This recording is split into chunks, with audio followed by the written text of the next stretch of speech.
Жолда жүрген кезде мына жолаушылардың да міндеті бар екенін білмейміз. Жолаушылар көлікке отырған кезде белдікті тағу керек, және ол мына жүргізушіні көлік жүргізуден алаңдатпау керек. Осыны біріміз білсек, біріміз білмейміз. Жалпы мына жол жүрісіне қатысушылардың барлығы, яғни жолаушы, самокат айдаушы, велосипедші, мопед айдаушы, жаяу жүргінші, барлығы осы жолдағы қауіпсіздікті сақтауға міндетті. Мына ережеде барлығының міндеті, не тыйым салынады, неге оған рұқсат беріледі, барлығы жазулы. Қалай жасау керек? Көліктен даже түскен кезде ережеде жазылып тұр.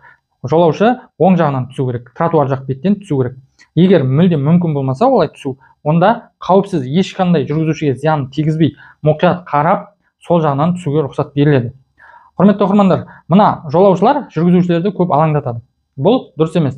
Және көп адамдар сұрайды, мына жолаушы белдікті тақпаса кімге келеді штраф деп. Әрине, ол штраф мына көліктің иесіне келеді. Ал егер ол жолаушыны сол жерде ГАИ қызметкер тоқтатып, патрульдік қызметкер тоқтатып сол жерде фиксировать ететін болса, жүргізушіге де және мына пассажирге де штраф салынады. Неге? Себебі мына белдікті тақпаған жолаушыны жүргізуші тасымалдауға ереже бойынша тыйым салынады. Яғни ол жолаушылар тасымалдау ережесін бұзды. Ал мына жолаушының өзіне, ол өзінің жолаушы ретіндегі ережеге сәйкес міндетін орындамаған үшін, белдікті тақпаған үшін салынады. Ал егер сізді камера түсіріп алатын болса, ол камера ол жолаушының бетінен кім адам екенін анықтай алмайды ғой. Сол себептен камераға түсіп қалған болса, ол кезде әрине мына жүргізушінің өзіне ғана штраф салынады. Сондықтан, құрметті оқырмандар, сіз жолаушыға ескертіңіз. Міне, сіздің ереже бойынша міндетсіз қауіпсіздік шарасын сақтауға, яғни белдікті тағуға. Бұл қауіпсіздік, яғни бірінші кезекте ол сіздің қауіпсіздігіңіз деп мына жолаушыға түсіндіру керек. Егер түсінбей жатқан жолаушылар болса деген ғой, енді барлығы білетін шығар, белдік тағып жүру керектігін. Бірақ сондай адамдар кездеседі, кейде ұмытып кетеді, байқамай қалады. Сол себептен сіздер осылай түсіндіріңіздер. Жүргізушілерден бөлек мына жолаушылардың, жаяу жүргіншілердің, велосипедші, самокатшы барлығының міндеттері бар. Яғни, қараңыз енді, мына жаяу жүргінші жолдан өткен кезде де ол жүргізушіге зиян тигізбеу керек. Бірақ жүргізушілер бұл жерде басымдыққа ие деген сөз емес. Жүргізушілер мына жаяу жүргінші өткеніне жақындаған кезде, ол жаяу жүргінші өткенінде адам болсын болмасын, ол жылдамдығын азайту керек. Яғни тоннадан астам салмақ болады көлікте, ең кемі тонна болады көліктің салмағы. Ол тоқтап үлгермей қалуы мүмкін. Сол себептен жаяу жүргінші өткелі, реттелмейтін жаяу жүргінші өткелі болса, яғни ол жерде светофор болмаса, ол кезде аяқ астынан сізге пешеход шыға келуі мүмкін. Сол себептен сіз өзіңіздің қауіпсіздігіңіз үшін, мына жолдағы қауіпсіздік үшін жылдамдықты бәсеңдетіп, пешеходтан өтіп, қайтадан жылдамдығыңызды көтересіз.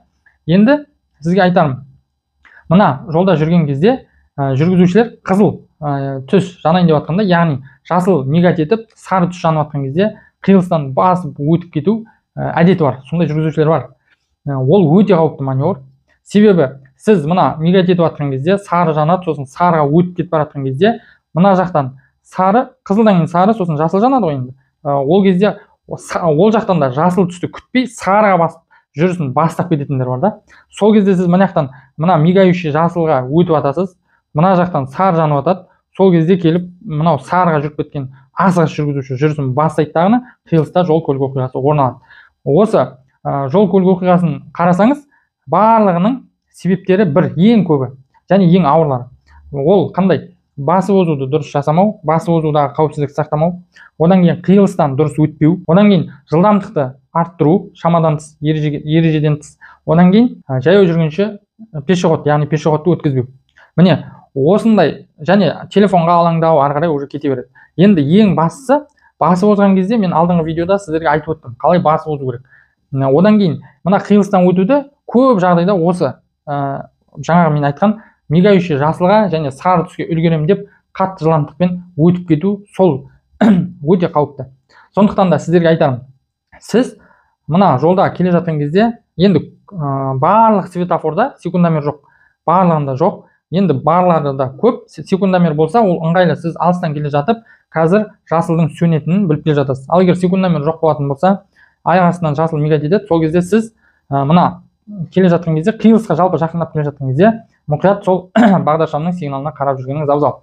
Аяқ астынан жаңағындай үлгерем деп жылдамдығыңызды қатты күшейтіп, барып қиылыста жол көлік жасап жүргеннен гөрі, светофордың жаңағы мигающийна жасылына тоқтап, сосын сары, қызыл жанғаннан кейін қайтадан жасыл жанғанын күтіп жүрген өте сізге тиімді болады. Жаңағындай жол көлік оқиғасына түсіп қалғаннан көрі. Және жаңағы мен айтып өткендей, міне жолаушылардың міндеттері дегенді сіздерге сенбесеңіздер, міне көрсетейін. Ережеде міне жолаушылардың міндеттері деп нақты жазылып тұр. Сондықтан да құрметті оқырмандар, сіз мына жолда жүрген кезде, одан кейін мына сіздерге мысал келтіре кетейін. Осы ситуацияны қарасаңыз, мына қызыл автокөлік жолақ ауыстырайын деп жатып, одан кейін ауыстырмай қойды. Ал көк автокөлік ортада келе жатқан, ол қашам деп, яғни шошып кетті да, ол дұрыс мына жолдағы нені қарап келе жатқан жоқ. Бір жағынан өте қатты резко қимыл жасап, ол оңға қарай қашты. Сол кезде ол оң жағындағы көк автокөлікке соқтықты. Енді бұл жол көлік оқиғасына кім кінәлі? Енді қараңыз. Бұл жерде мына қызыл автокөліктің жүргізушісінің әрекеті дұрыс емес. Сіз жолда жүрген кезде басқа жүргізушілерге зияныңызды тигізбеуіңіз керек. Сіз жолда жүрген кезде басқа жүргізушілердің, яғни алдын ала ойланып жүру керек. Міне арттағы жүргізуші келе жатыр сіздің артыңызда. Сіз қазір бірден тоқтап қалсаңыз, сіздің артыңызға от соқтырады. Міне осыны да ойлау керек. Одан кейін мына жолақ ауыстырған кезде сіз сол түсетін жолағыңыздағы көліктерге жол беру керексіз. Және жолақ ауыстырар алдында сіз алдын ала поворот, яғни бұрылыс көрсеткішін жағасыз да, сосын асықпай жол берген кезде сізге жолақ ауыстырасыз. Осы жағдай камерада фиксированы болса, мына қызыл автокөліктің жүргізушісін жазалайды. Сондықтан да құрметті оқырмандар, бұл жерде сіздерге айтарым, жолда жүрген кезде мына өз қара басыңыздың қауіпсіздігін ғана ойламай, жалпы өзіңіздің удобствоны ойламай, бұл жерде сіз жолда жол жүрісіне қатысушысыз, яғни сіз мына басқа да жүргізушілердің іс-әрекетіне мән беріп жүруіңіз керек.